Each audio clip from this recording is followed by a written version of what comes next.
The Chemical Synthesis Kit is a 4 telecrystal purchase that any role can make. This is a bundle more so catered towards chemists because they have access to what you need to really make use of this kit.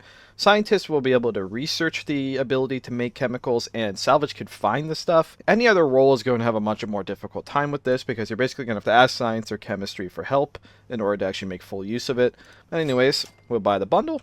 It is a box in your hand, and it does directly label itself as a chemical synthesis kit. So this box will give you away. You want to get rid of it immediately.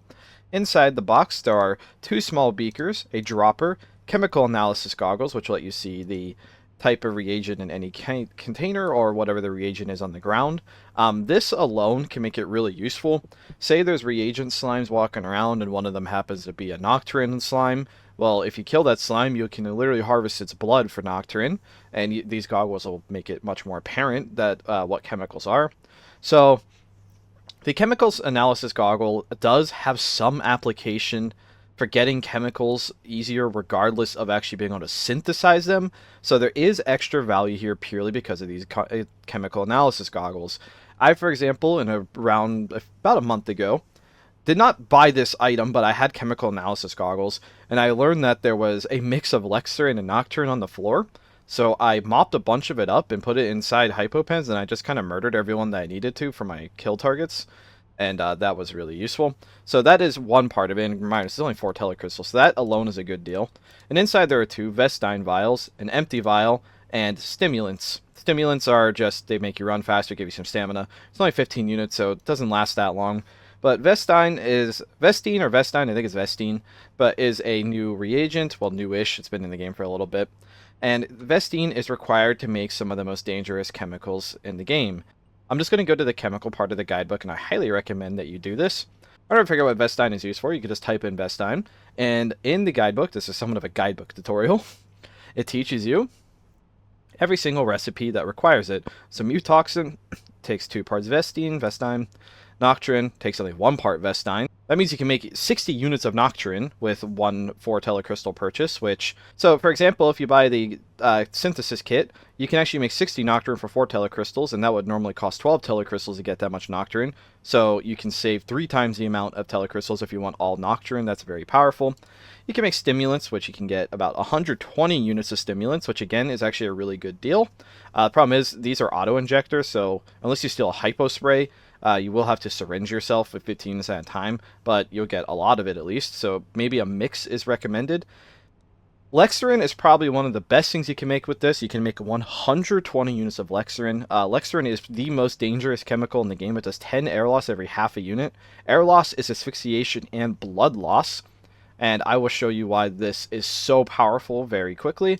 I think you can make Tazanide, I think that's how you say that anyway. It's basically twice as good lick oxide. I mean, even uses lick oxide as a precursor. So it says a 80% chance to electrocute you. This lick oxide only has a 35% chance to electrocute you. But this is a more questionable purchase, especially when you could just get Nocturine. But you could put this in like a grenade or something, like a chemical grenade. So the options are definitely there. But I think the 2 most powerful things to make would either be Nocturine, which this is actually really easy to make. Empedrazine only requires mercury, oxygen, water, but you do have to heat it. So again, this is more catered towards chemistry and science to be able to make Nocturine.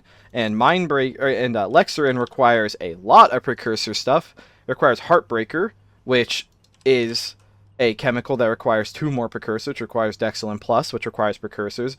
It requires Mindbreaker Toxin, which is again requires precursors.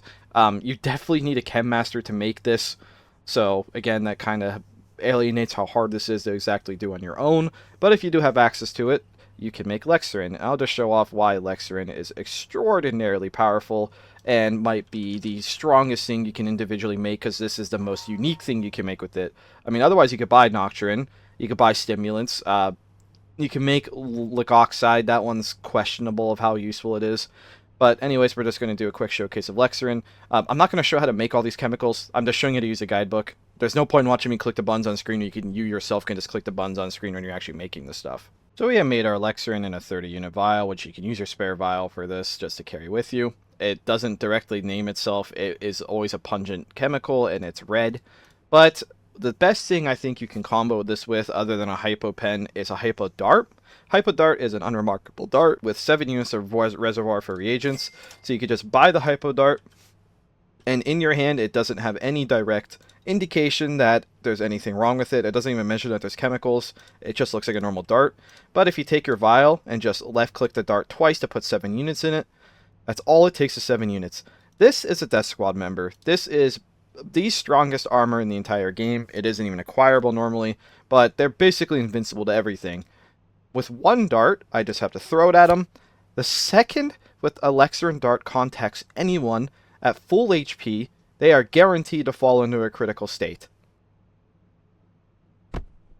As you can see, a person with the strongest armor in the game, which is borderline invincible, is susceptible to one hit from a Hypo Dart.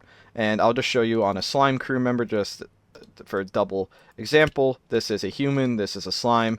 Even a slime will also go into a critical state with 7 units injected. They have about 5-6 seconds to actually react to you doing this, but they're going to be slowing down constantly because of the damage until they fall in the crit. Lexorin does have one little caveat. The emergency Medipen actually purges Lexorin, but it just purges it. So unless they inject themselves instantaneously, they're still going to fall in a critical state. But it does indeed only do asphyxiate. It does half asphyxiation, half blood loss. So even if you do knock somebody in a critical state instantly, the more combat stout and aware people that have their emergency Medipens will actually be able to revive their fallen pretty easily. And people do often immediately pop emergency Medipens on critical people that they see. So if they do that at all and you don't do extra damage, they might end up helping recover them if it's immediate. But as you can see, some time passed and the emergency Medipen was not enough. So unless people are popping it instantly, it's pretty crazy. But you should be using this as an assassination tool. You can make 120 units of Lexorin for 4 TC, and you can buy these Hypo Darts for 2 TC apiece. So you can literally keep basically 5 nearly insta-kill darts on you at any time if you want, and still have 6 TC left over. So, yeah, it's up to you. I would highly recommend making Lexorin if you have access to chemical dispensers and masters. It takes a lot of time, it takes plasma, it takes effort, you need a grinder. But if you're willing to stick through it, you can make the strongest weapon in the game by far. If you want your counter to stun meta, I would say basically insta-killing or at least guaranteeing critting a security officer is a pretty strong way to never really get cuffed. It's kind of hard to cuff you when you're choking on your own blood. But anyways, that's all I got. Thank you for watching. And just as I was ending the video, there actually is an interesting part of this. Slime crew members breathe much slower, so they actually take less asphyxiation damage, and blood loss damage naturally recovers, so they will actually recover out of crit on their own if you don't do any additional damage to them, because the blood loss would naturally heal faster than the asphyxiation damage builds up. So if they were full health and you hit them with this, they'll get out of crit after, like, I don't know, was that like 2 minutes or so? So that's something to keep in mind, but realistically, if you haven't managed to kill them or do more damage or bail after knocking somebody out for 2 minutes, they kind of deserve to get back up.